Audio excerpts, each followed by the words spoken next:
Výpravný film o vzťahu českej herečky Lidy Bárovej s nacistickým ministrom propagandy Josefom Goebbelsom nakrútili podľa scenára Ivana Hubača. Dráma zachytáva obdobie jej života, keď v roku 1934 dostala pozvanie do berlínskych filmových ateliérov Babelsberg.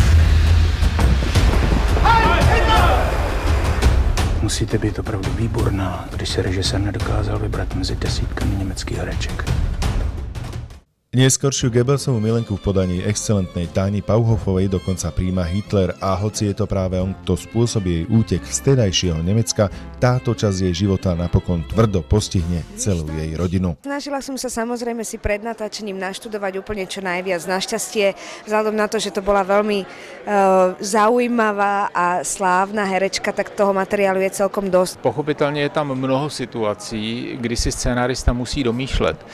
Například ve vztahu nebo v intimních situacích Bárové s Goebbelsem, nikdo neví, co si říkali, tak to byl můj part a já jsem musel tady vymýšlet, co vlastně jak si mohli říci, a to byla ta fikce.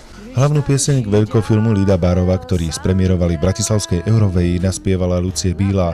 Film mal byť pôvodne 5-dielnym seriálom. Začiatok jeho nakrúcania sprevádzal kolaps režiséra Filipa Renča a diváka určite zaujme výpravou. Je v tom filme strašne veľa kreatívneho potenciálu.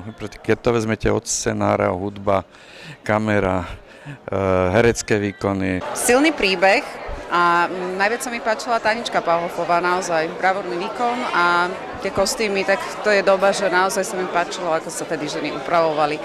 No ale ten príbeh bol asi najsilnejší. Kým Hitlera skvelo stvárnil Pavel Kříž, Goebbelsa a Bárovej životného partnera, herca Gustava Frilicha, známa rakúska seriálová dvojka Gedeon Burkhardt a Karl Markovič.